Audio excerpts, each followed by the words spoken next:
Hello friends, welcome to Amithran channel. இன்றைக்கி நம்ம இந்த வாழைக்கருவாடு எப்படி ஃப்ரை பண்ணலான்னு பார்க்கலாம். பாருங்கள், நல்லா கிறிஸ்பியாக இருக்குது. சத்தம் கேட்குதுங்களா ஓகே? இது எப்படி ஃப்ரை பண்ணுறோன்னு இப்போ பார்ப்போம் வாங்க. நம்ம கருவாடு ஃப்ரை பண்ண போகிறோங்க.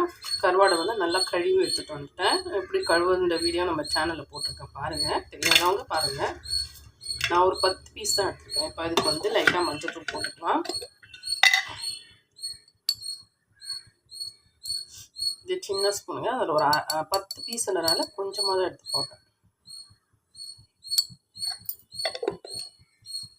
அடுத்து மிளகாத்தூள் போட்டுக்கலாம். நம்ம இன்னைக்கு ஃப்ரை பண்ண போகிறோம். மீன் வறுக்கிற மாதிரி தாங்க. அடுத்து தேவையான அளவு உப்பு போட்டுக்கலாம்.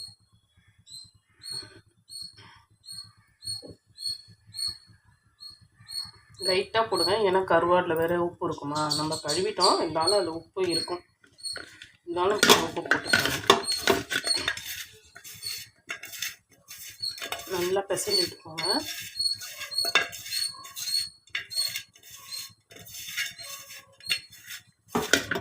இது வந்து ஒரு 2 மினிட்ஸ் 5 மினிட்ஸ் கிட்ட ஊற விட்டுடுங்க. அப்போ தான் கொஞ்சம் நல்லா இதை ஈடு இருக்கும்.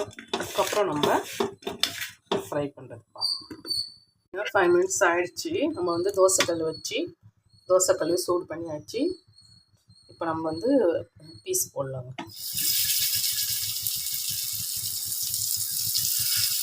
ஸ்லோ ஃப்ளேமில் வச்சுக்கோங்க, ஏன்னா கருவாடு அது கொஞ்சம் ஸ்லோவாக வேகணும். தடியாக இருக்குங்க இல்லையா, அது நமக்கு வேகணும். நான் வந்து மொத்தமாகவே 10 பீஸ் தான் போட்டேன். அதனால் 5 பீஸாக ஃப்ரை பண்ணி எடுக்க போகிறேங்க. எண்ணெய் கொஞ்சம் ஏற்கனவே ஊற்றிருந்தேன். இப்போ கொஞ்சம் சுற்றி எண்ணெய் ஊற்றும்.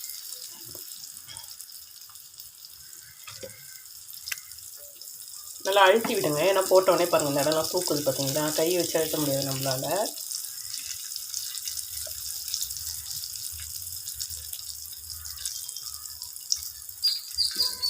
அப்படியே சிம்மில் வச்சு ஒரு 4-5 மினிட்ஸ் கிட்ட வேக விடுங்க. அடுத்து திருப்பி போட்டு ஒரு 5 மினிட்ஸ் கிட்ட வேக விட்டு எடுத்தால் நம்ம கருவாடு ஃப்ரை ரெடி. நான் உங்களுக்கு காட்டுறேன் எப்படின்னு.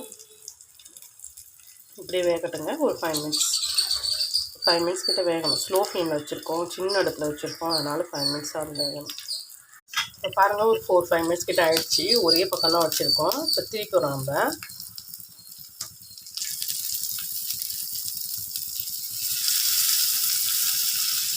நல்லா சிகப்பாக வருதுங்க, வாசனையும் நல்லா வருது.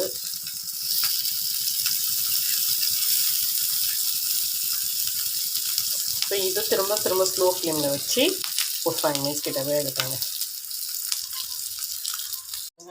இந்த பக்கமும் வச்சு நம்ம ஒரு 5 மினிட்ஸ் கிட்ட வேக வச்சாச்சு. கருவாடு வந்து தடியாக இருக்கும், ஆனால் வேக நல்லா டைம் கொடுங்க. இப்போ எடுக்க போகிற நேரத்தில் நம்ம என்ன பண்ணால் கொஞ்சோண்டு கருவேப்பிலை போட்டுக்கலாங்க. அவ்வளோதான். அப்போ வந்து கொஞ்சம் ஹை ஃப்ளேம் வச்சுக்கோங்க, அந்த மொறுமொறுப்பு கிடைக்கும்னு சொல்லுவாங்க. ஒரு ஹை ஃப்ளேம் வச்சு நல்லா ஒரு வாட்டி இப்படி கிண்டி எடுத்துக்கோங்க. அவ்வளோதான்.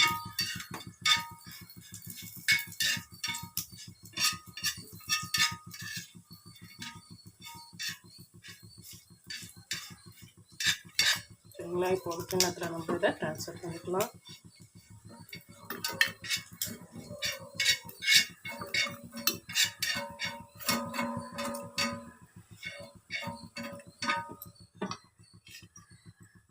Friends, welcome to Amithran channel. இன்றைக்கி இது என்னன்னு தெரியுதுங்களா? நெத்திலி கருவாடு. இன்றைக்கி நம்ம இந்த நெத்திலி கருவாடு எப்படி வறுக்கணும்னா பார்க்க போகிறோம். சரிங்களா? தெரியுதுங்களா உங்களுக்கு? சுகுதி எனக்கு நல்லா எடுத்து காட்ட முடியல. கருவேப்பிலெலாம் போட்டிருக்கேன். நல்லா மொறு வேக வச்சுருக்கேன். இது எப்படின்னு இப்போ பார்ப்போம் வாங்க.